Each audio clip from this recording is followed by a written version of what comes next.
Canadians should hear the plain truth from their armed forces, says retired senior public affairs officer. Hey guys, this is Dan Dix here reporting for Press for Truth. And do you remember this letter that was issued last year from the Canadian military to the people of Nova Scotia that was warning them that there was an imminent threat from wolves in the area? But it turns out the entire thing was untrue. It was a huge propaganda campaign purposefully designed to scare the people of Nova Scotia and to see how they would react. I reported on this last year when it happened. Canadian military fake wolves fear campaign exposed. You won't believe what they are doing next. The Canadian military has been caught using psychological warfare to scare their own people into believing that there was an imminent threat from wolves in the area. They even went so far as to install loudspeakers that would produce wolf sounds in order to fully sell the threat to the people of Nova Scotia. Well, here we are, guys, and fast forward to right now, nothing has been done. No one has been held accountable. And in fact, the Canadian military is continuing with these propaganda programs. Get a load of this. As of yet, no one has been held accountable publicly, but Canada's military has at least confirmed via internal reports that it planned and even conducted propaganda against its own citizens. Amongst other transgressions, the reports found that efforts by the Canadian Armed Forces Public Affairs Branch to adopt manipulative communications techniques were incompatible with federal communications policy. In a democracy like Canada, this is a serious indictment of its military. Federal policy calls for government communications that are objective, factual, nonpartisan, clear, and written in plain language. Accordingly, top brass belatedly but rightly ordered the Military Public Affairs Branch to get back to telling Canadians the plain truth. Working closely with the Department of National Defense's Civilian Communications Arm, this means shelving and resetting the spin-orientated doctrine that the branch has been developing over the last 5 years or so. Why is this important to have a military public affairs branch dedicated to communicating the plain truth? Well, first and foremost, as it is recognized by federal communications policy, the center of gravity for Canada's government and armed forces is the trust and support of the Canadian public. This is earned not through spin and manipulation, but through timely, clear, truthful, complete, and accurate information. It is highly disturbing that some senior ranking officers and some senior public affairs officers supported manipulation of the perceptions, attitudes, and behaviors of fellow Canadians. And indeed, this is something like straight out of Edward Bernays' propaganda from 1928. In case you haven't read that one before, guys, get a load of the first page here. It says, the conscious and intelligent manipulation of the organized habits and opinions of the masses is an important element in democratic society. Those who manipulate this unseen mechanism of society constitute an invisible government, which is the true ruling power of our country. We are governed, our minds are molded, our tastes formed, our ideas suggested, largely by men we have never heard of. Again, this is written in 1928, called Propaganda by Edward Bernays, and here we see today we have high-ranking senior officers, some senior public affairs officials, supporting the manipulation of the Canadians' minds, their perceptions, attitudes, and behaviors of fellow Canadians. This is absolutely disgusting. Get this, though. Their justification was in part the need to counter the growing threat of disinformation activities by belligerent state or non-state actors, including malign domestic actors. So they say there's misinformation out there by, quote, non-state actors that could literally include yours truly. And they say in order to counter this sort of information, disinformation, we got to launch a propaganda campaign. We got to launch a disinformation propaganda psychological warfare against the Canadian people. It's just absolute ludicrous. I get into this in more depth and in great detail in this interview here with James Corbett. The Canadian military declares war on Canadians. Dan Dix of Press for Truth joins us to delve deeper into the insane story of the Canadian military fake wolves psyop.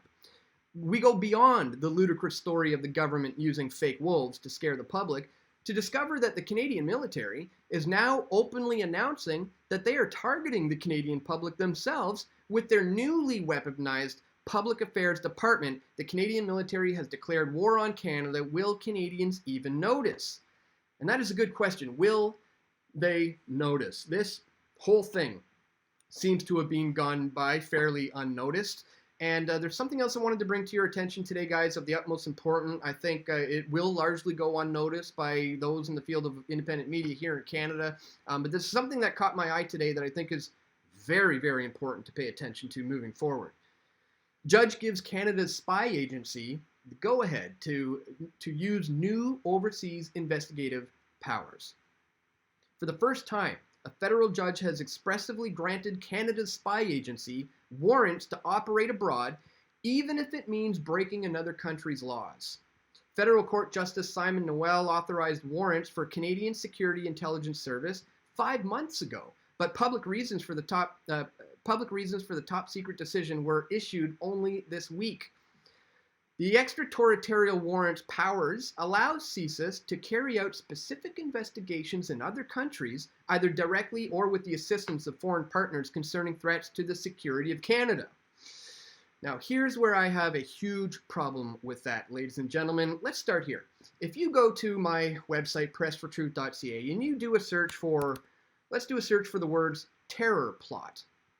And you search that, let's take a look at what we get, shall we? Victim in foiled terror plot Strathroy bombing sues RCMP. Via rail terror plot exposed. Or this one, Canadian terror plot exposed as RCMP setup. Or what you're not being told about the new trial for the Via Rail foiled terror plot. Proof.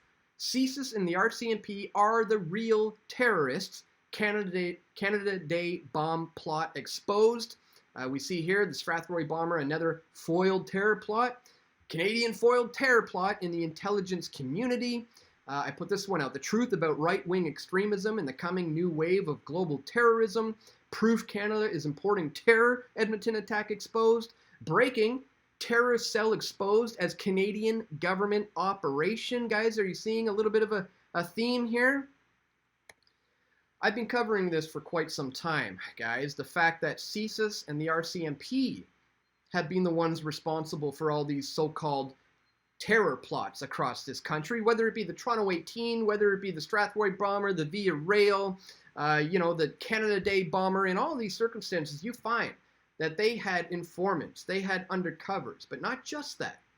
They coerced and shaped and molded these individuals so much to the point that they would actually seek out mentally disturbed people, homeless people, so that they can manipulate them to the point of getting them to maybe think about actually doing something where they have enough evidence that they can say to a judge, look what we got here, and they can announce that they foiled a terror plot, when meanwhile it was them all along. This is how they operate, this is how they've been doing it, and this is exactly what they've been doing for a long time. So now, as we see here, we go back to it, this judge has just changed all that, and he's given them the power to go overseas. So now CSIS is able to carry out specific investigations in other countries, which either directly, not necessarily assisted, or with the assistance of foreign partners concerning threats to the security of Canada. So as it was before, they could just recruit some people from around here to do their dirty work.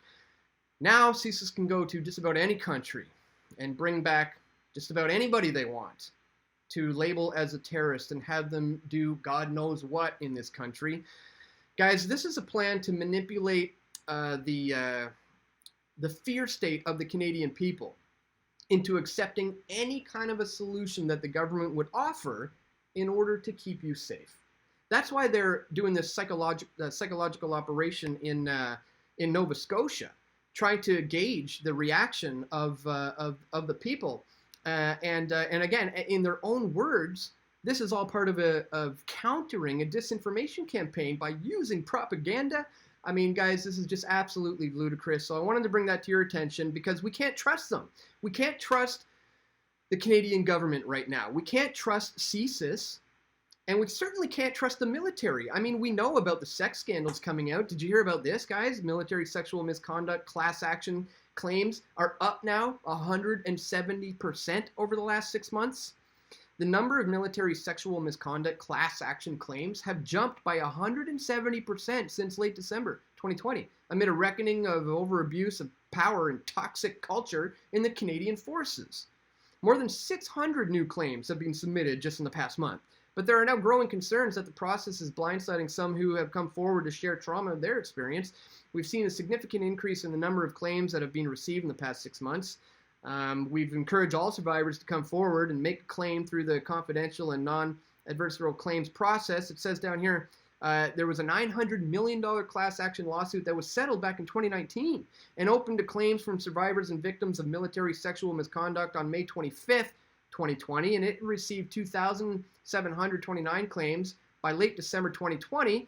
But since then, claims have jumped up to 7,346 as of July 13th, 2021, an increase of roughly 170%, with 4 months still left to go for survivors and victims to come forward. And I'm sure there will be more, guys. There is a rampant problem within the government, not just criminal elements within the intelligence communities, not just darker elements within the Canadian military, but within the deep state itself, ladies and gentlemen. That's what I wanted to bring to your attention today. They're trying to manipulate us into a fear state in order to give up our God-given sovereignty to them so they can have a better grip of control over our lives. I hope you see the propaganda for what it is. I hope that over the years of watching Press for Truth, if you have, you've learned about these techniques, you've learned about false flags, you can kind of stay ahead of the game. And staying ahead of the game requires a lot of things, you know. Getting prepared is very important right now. Learning how to grow your own food, learning how to become self-sustainable, learning how to not be reliant on the government or the banks or the grocery stores. Just think, are you capable of surviving 48 hours without electricity? Have you gone without seeing a screen in a single day for a little while? There's little practical things you can do in your day-to-day life to start taking the power back into your own hands. And I would suggest getting out of debt is probably a good first step. When you are in debt with multiple credit cards, line of credits, loans, mortgages, they essentially have their fingers around your neck and can squeeze at any time they like. Once you free yourselves from the clutches of debt, you are on the fast track to freedom. I know it's easier said than done. We are living in this debt-based fiat system, but when you work hard, you will be able to climb your way back out of this. And then it all becomes about getting that homestead, becoming self-sustainable, and having nothing to do with this system anymore whatsoever. Guys, if you agree, please let me know. Let me know your comments in the comments section below. I know there are good people in the military. There are a lot of good people within the police force and the military. They contact me all the time. They say, Dan, we love your videos, we love your work, but we want you to know that we're some of the good guys within on the inside. So I don't want to make this as a blanket statement against all of these agencies and organizations, but certainly there are serious criminal elements within the intelligence communities, within the police, and within the military who have a direct allegiance to the deep state to completely bring you in line and under their control. I'm going to continue to expose it for what it is, guys. I hope you appreciate my efforts to do so. If so, please click that thumbs up button. And if you do appreciate my efforts and you want to contribute financially, please check us out here at pressfortruth.ca/donate. Here you can leave a one-time PayPal contribution. You can join as a patron by clicking on that banner there. You can contribute Bitcoin or other cryptocurrencies. You can sign up to a monthly reoccurring payment with a Patreon alternative. You can send an e-transfer to dan@pressfortruth.ca. We also accept, cash, checks, equipment, anything like that. Even just simply words of encouragement can be sent to my P.O. box. Links are all located in the description below, guys. Once again, that's all for today. I want to thank you so much for continuing to support my efforts here at Press for Truth. Stay tuned. We're going to have more video reports coming soon. This is Dan Dix reporting for Press for Truth. We all want truth.